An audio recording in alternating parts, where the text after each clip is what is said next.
ওরে চাওয়া পাওয়া দিনের কামনা আমার কর্ম অনুসারে তুমি দিতে সময় না রে দিতে সময় না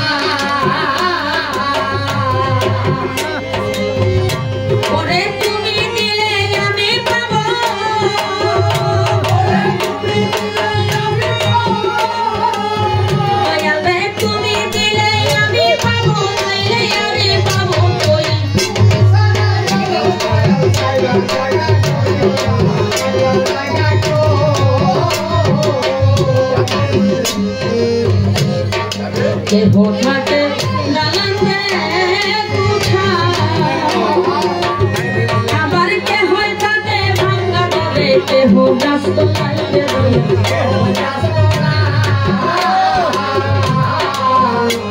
ओए के होठाते डालंगे कुछा या आबार के होठाते भांगा करे के हो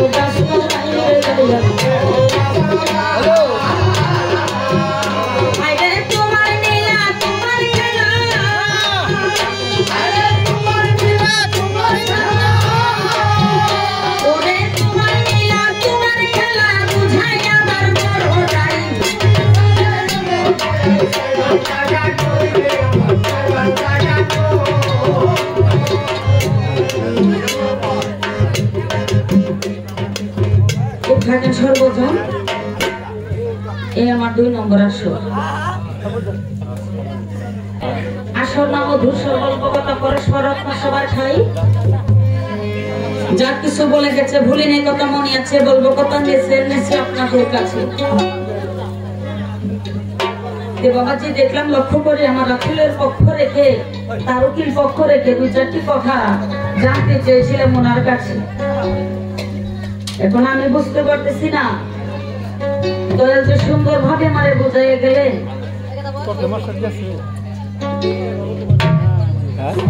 কি বলবো আর তার ভাষা তার প্রশংসা করার মতো ভাষা তো আমার কাছে নাই কারণ আমার আল্লাহ রাসূলের কাছে এবং তার সাহাবীদের মধ্যে রাসূলের ভূমিকার উকিলের পক্ষ নিয়েছেন ওনার কাছে 2-4টি কথা আমি বলেছিলাম জানতে চেয়েছিলাম সুন্দরভাবে আমাকে দিয়েছে দেখলাম লক্ষ্য করে 2-3টি কথা আমার করে রেখে গেছে তাই না গো তাই বলতেছি গুরু ভক্তের মধ্যে এমন একটি পবিত্রতা সম্পর্ক থাকে সেই সম্পর্কটা যদি একবার গভীরে পরিণত হয়ে যায় মানে কে কার আমি কার চেনার সাধ্য নাই তাই বলছি আপনাদের ভাই আমার দলের কাছে বলতেছি যে জ্বালা দিলে যে জ্বালা পেতে হয় এই সংসারে তাই না গো জ্বালা দিলে জ্বালা পেতে হয় ঢেল দিলে কাটতে খাইতে হয় চাহে সে গুরু ভক্ত হোক আর সেই জ্বালাটা কিছুমান দেখবেন প্রেমের মাধ্যমে থাকে হ্যাঁ থাকে না নাই জ্বালার বাবাজি ভাগ আছে এখন আমি উনি আমার কোন পুরাটা পুরাইতেছে আমি কোনো কিছু বুঝতেছি না তবে উনি শেষে কিন্তু একটি কথা বলে গেছে নবীর কোন গুণটা দেখে আর নবীর কাছে বায়াত হইল তার মেয়ের বয়স নাকি 6 বছর ছিলেন তুমি তোমার মেয়ের বয়স ছিল 6 বছর কি গুণে নবীর কাছে বোঝা বড় দায় আমার কথাটা আগে বলা উচিত ছিল আমি কি চাই এই গানের মাধ্যমে আমি একটু বোঝাতে যাই আসলে তার কাছে আমি কি চাইতেছি উনি কি আমাকে দেবে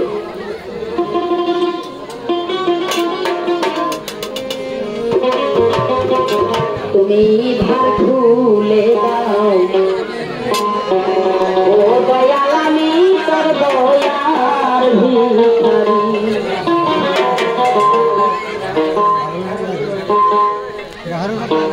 তুমি তারাইয়া দিন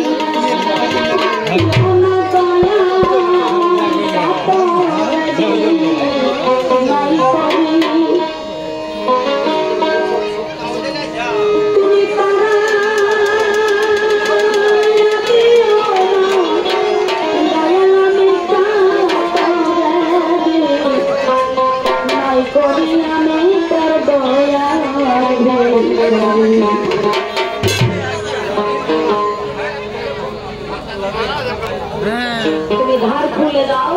তোমার দ্বার খুলে দাও। ও দয়াল, আমি তার চরণের ভিখারি। আমি আর কোনো কিছু চাই না, আমি কোনো ধন সম্পদ চাই না, কোনো বস্তু চাই না। আমি কি চাই? ওই চরণের ভিখারি। ওই চরণ দান করলে পরে আমার জীবন কি যেন ধন্য হইতে পারে। দেখলাম গুরু কোনদিন ভক্তের কাছে এত কিছু বাবা জিগায় না।